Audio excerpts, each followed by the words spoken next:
This is Dave, and I'm here with Ethan, and together we are Dave and Ethan's 2000-inch Weird Al podcast, episode 87-inch. On this week's episode, we wrap up 2020 by celebrating two artists inspired by Weird Al, storyteller David Grant and musician Zeb Lemke.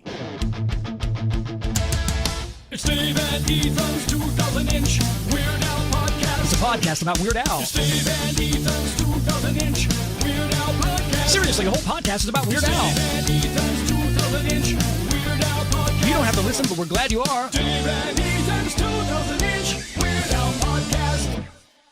Everyone was going nuts with last week's guest, Evan Gregory, episode 86-inch, and we threw a nice little surprise in at the end of the episode. If you haven't heard it yet, it was a stereo mix of Evan and Weird Al scats matched up next to each other, and I was talking to Frank about editing it, and he said when he placed them next to each other, it was perfect. He didn't have to fuss or finesse it. It just shows how great Weird Al is. Yeah, I was very impressed how well the clips lined up without any editing. It was so great to hear some unreleased Weird Al vocals from Who's It Gonna Be? And if you listened to that episode right when it aired, that night was the Gregory Brothers Christmas live stream on YouTube. It was really great. They played all the Christmas standards. They played some of their own songs. But there was a little bit of sad news. Their brother Andrew was not at the live stream because he had been diagnosed with COVID earlier that day. But despite missing Andrew, Evan, Michael, and Sarah put on a really great show. And it was so great to tune in and see them. During the live stream, the Gregory brothers were accepting donations to support a local charity. So in the end, everybody wins. And speaking of everyone winning, that reminds me of a special little town in Minnesota. This week's episode is brought to you in part by Discover Darwin, promoting tourism in Darwin, Minnesota. Not only is historic Darwin, Minnesota beautiful, it's also near other stuff. Based on its name alone, you'd think that Darwin Rod and Gun Club would be located in Darwin, Minnesota, but you're wrong. You're a Mr. Wrong Pants for thinking that. Yeah, or a Mrs. Wrong Pants. Darwin Rod and Gun Club is a shooting range located at latitude 45.09284740 degrees and longitude negative 94.39378,120 degrees, which is obviously not in Darwin. That's right. It's just over a mile away in nearby Dassel, Minnesota. Ugh, I feel so filthy just even mentioning that non-Darwin city. Yeah, me too, Dave. Discover Darwin lost a bet to Discover Dassel, and that's why this week's featured location is one of Dassel's most prominent and well-respected institutions. Now, of course, Darwin Rod and Gun Club is not to be confused with Dassel Rod and Gun Club, which is also located in Dassel, Minnesota. Dassel Rod and Gun Club will not be getting any publicity in this Discover Darwin ad. So visit Darwin, Minnesota on your next expedition. Discover Darwin, more than just the twine ball. And after you visit Darwin, be sure to visit discoverdarwin.biz. This is so exciting. The year-end stats are in. Over the past year, our intern Frank has been busy crunching numbers and compiling data for our year in review segment. It's so exciting. We even made our intern Frank work overtime on Christmas Day, but it was totally worth it. Not including this episode that you are listening to right now. If you listen to all the audio content that Dave and Ethan's 2000-inch Weird Al podcast put out in 2020, that includes inches, strings attached bonus centimeter episodes, breaking headline news alerts, and secret episodes on our Patreon page at patreon.com/2000inch, you would have listened to exactly 2 days, 21 hours, 48 minutes, and 40 seconds of Dave and Ethan's 2000-inch Weird Al podcast. And since our intern Frank has allocated exactly 1 hour, 10 minutes, and 54 seconds for this episode, that puts our grand total for the year at exactly 2 days, 22 hours, 59 minutes, and 29 seconds. Wow! Thank you very much to everyone who has listened to everything that we've put out this year. You all are the best. But I'm so sorry, Frank. I have a surprise for you. You did not account that I would go off script and make these weird noises for a few seconds right now, throwing off all your numbers.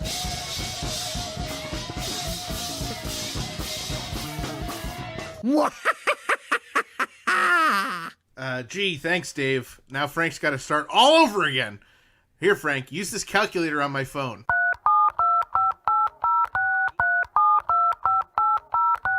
All right, the new numbers are in. The brand new grand total for the year is exactly 2 days, 22 hours, 59 minutes, and 34 seconds. Ethan, that's incredible. How exactly do we know this? Oh, it's easy. I just called up David and Henry. You know, you and I from the future. But what about when I made all that noise? Yeah, Frank and I figured you'd do something silly and unexpected like that. David and Henry said you'd do something about eggs. Oh, that's weird. I wonder what that's all about. I mean, I had bacon for breakfast. Was it vegan bacon from Troy, New York? No, just regular bacon from the local shop, right? Oh. Anyway, in 2020, up until this point, we've had on the podcast 49 humans and 2 robots as guests. Wow. Plus, we've had exactly 1 feline drop in unexpectedly, and surprisingly, we've had 0 guests named David, Ethan, or Frank. Not yet, we haven't. Let's add a human and a David to that list. This is a real treat. I mean, our next guest, he is such a big Weird Al fan that he put Weird Al into his Christmas suicide novel. Under the pen name Sebastian Shepherd, he wrote The Ruins of Our Past. It is our pleasure to welcome to the podcast David Grant. Welcome, David. Well, thank you for having me. This is such a pleasure. I'm not John Bermuda Schwartz or Bill Mumy, but I will do my best. You're not? David, we're going to get into the Weird Al connection shortly, but first off, I got to ask, what is a Christmas suicide novel? Oh, you know, it's have you seen It's a Wonderful Life? Yes, of course I've seen It's a Wonderful Life. It's not a book that goads you or encourages you to, finally end it all. It's a story about redemption through someone who's hit rock bottom. So it's a little bit misleading because it's more a gentleman who's on the brink of death, and I know that's how I presented it to you guys, and it's glib and fun and everything to think about Weird Al in a book about so depressing subject. It's really about a guy who is on the brink of life or death, and he has to make the decision whether he wants to live or not. So he could just let it happen. Okay, it kind of fits in the whole Christmas at Ground Zero, the night Santa went crazy theme that Weird Al has going anyway. So you can't just present a normal Christmas book. It has to have some kind of twist in it. Absolutely. Especially if you're going to keep my interest. Yeah, absolutely. So I know we don't want to get into too many spoilers about, how Al connects to this book, but it's a work of fiction, right? It's not like a biography or anything. Yeah, well, it's very semi-autobiographical, actually. Really? I've got a lot of friends that have read it, and they'll message me and ask me, who's this character? Who's this character? They're like, well, they're made up. Yeah, but this one's kind of like this person. Yeah, but so, the love that the main character has for Al is totally genuine. It is, it would have been a lie if I'd made it anyone else while writing that book. So, tell us a little bit about the book, who the character is and what he needs to do to redeem himself. Absolutely. So Paul Squall is trapped beneath the ice on Christmas Eve. He's found himself there. He doesn't remember how he got there, but again, he's got the option of just slipping away or trying to find the will to fight, but his life really is at rock bottom. So that's where we find him at the beginning of the book. And then he finds himself wandering the haunted forest of his past. I think all of us have sort of a ghost story that is our lives. We carry around the spirits of our departed, whether they left us and they're still living somewhere else, or they left us and went through the veil of death. So he's haunted by all of these memories of his past, and he's wandering through the forest and comes across Santa Claus, who is a kind of an irreverent, twisted version of Santa Claus. And he is his guide through this quest. I like to say it's sort of a Christmas Carol meets Inception with a twist of Nightmare on Elm. So he's got to find the keys in these key moments of his life to be able to open the door to get what Nicholas says is the greatest Christmas gift of all, which is the ability to change one single moment of his life, which begs me the question I like to ask people. If you could change one moment of your life, what would you change? Well, instead of doing the podcast with Dave, I would definitely have chosen a tarantula as my co-host. I'd probably go back and try to convince the Hollywood Chamber of Commerce to let Al get a star when we had $15,000 and not have to wait until $40,000. That was an incredible day for a Weird Al fan.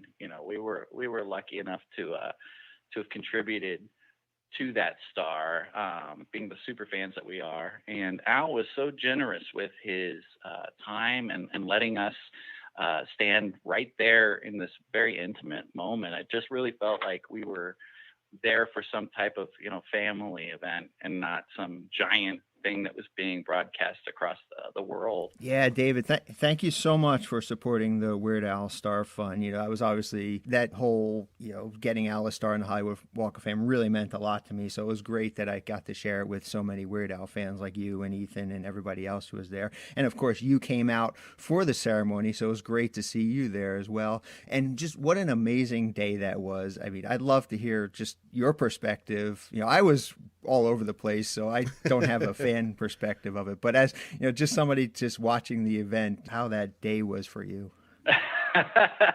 Well, I've been there a few times, and it's a dirty, rotten, nasty place where the grime covers, the glitz and glamour. I actually, one time I was running down Hollywood Boulevard, and I slipped and landed in a homeless man's vomit on someone's star. So it's really it's really a privilege that Al has one of those stars now today. Life goals. Maybe one day you'll slit in vomit and land on Weird Al's star.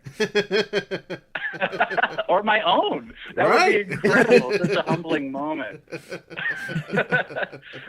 Yeah, no, but it's really it's a town that I have a lot of love for as well. It's just you have to kind of find those moments, and they exist, and it existed for Al in that moment, and for all of us to be just inches away, standing there. I was standing next to Ruben, and he was showing pictures from his on his phone from his wedding because he had just gotten married the day before, and he was spending his honeymoon on Hollywood Boulevard without his wife, which is definitely a dream of mine. But it was such a beautiful thing to be standing inches away from that. It was incredible. Dr. Demento in the flesh. How amazing is that? And then Thomas Lennon gave a speech that was so beautiful. Afterwards, he kind of came our way, and I told him, if you keep giving speeches like that, people are going to ask you to give their eulogies. Because it brought tears to my eyes, and then he was also so generous with his time. He saw a guy across the street dressed like Lieutenant Dangle, and he dragged his son through the crowd of thousands to go take a picture with him. Of course, Dangle from Reno 911 with those short shorts, and I think he was wearing roller skates. The guy across the street. That's perfect. I wish I would have seen that. Go to Hollywood Boulevard any day of the week. You're going to see somebody in those shorts with rollerblades. But Emo Phillips showing up, and he had made him one of his, if you've ever seen Emo do stand up, he has a bit sometimes where he'll read these cards that he's made, and he brought Al one of those cards, and we'll never know what it said, but I can just imagine it was funny. Yeah. Like 12-inch hand-drawn with crayon card. It was beautiful. So yeah, that was a fantastic day. And for anyone who's been a Weird Al fan, I think we all have kind of a common story. I don't know if this is true, but I actually did a a video for Al for his 60th birthday. Yeah, I was going to mention that. Yeah, it had all of these super fans of Al, and editing that together, there was definitely a clear narrative that I was able to kind of spin into it. And one of the biggest points is that Al was a weird guy. I mean, that was where he got his nickname. And I actually got to hear the story at the Star Fund from Joel Miller himself. And I'm sure you guys have had that privilege many times of hearing these stories on this podcast. But hearing the story about how Al just claimed that title, and it's really an amazing and incredible story. And he kind of did that for all of us. I think that's the thing that a super fan like you or me or the people that listen to this show can relate to, is at some point in our lives, we felt like the oddball. We felt weird. We felt outcast. And for me, at least, it was middle school. And one of the other kids at my school said, "Hey, have you ever listened to Weird Al?" And I said, "I don't know who that is." So he gave me a cassette tape, and I wore that sucker out. And then I went out and bought every album that I could. It's a life-changing moment to find your people. And for a lot of people, you don't see them around you, but Al represented that, and he brought it into your own life. And it was such for me at least, a changing moment for me. You mentioned the birthday tribute, which really is a great tribute, and I recommend people checking it out. You'll recognize some familiar faces from the podcast in there. But you also did, I found on your YouTube channel, an Airline Amy music video. Yeah, I actually refer to that as the nerdiest thing I've ever done, because I spent hours and hours. But back in the day, Delta had this beautiful woman that would do their safety videos, and she had gone viral as this hot airline stewardess. And it's hilarious, because even in the video, she wags her finger at you all like, "Don't be naughty." And like, I don't remember what it was, but it was like, "You don't smoke on this jet," or something like that. And as soon as I saw that, I knew that I was going to spend 40 hours editing together a video of Airline Amy, and I knew that almost no one was going to watch it. So it's hilarious that you bring that up. You add one tick to that view count. Mm-hmm. You doubled it. I'm going through your YouTube. There's a lot of interesting things. You also have a comedy rap persona. Yes. So, and this is actually a great story. So I used to do a bunch of web shows and stuff like that, and I had this character that was a rapper. Back when you could do that character, you can't really do that anymore. But it became more of a thing that was much more personal and much more me later on, because I met a real rapper, and we went into the studio and recorded a couple of songs, and then I knew, hey, this is great. These songs turned out amazing. Let's do an album. And that first weekend that we did the whole album in 4 days. Wow. We recorded it. We did music videos, the whole thing. And immediately after that, Al was doing a book signing for his first kids book. And so we went and stood in line, and I had the very first copy of the burnt CD, unmixed, unmastered, in my hands. Mm-hmm. And, I came over to him and I said, "Al, I have been Skipper Dan for 30 years of my life." And I started bawling. It was incredibly embarrassing. And I think that video is also on YouTube. Oh, wow. I didn't find that. It was the first time that I met Al. Wow. Yeah, it's rather hilarious.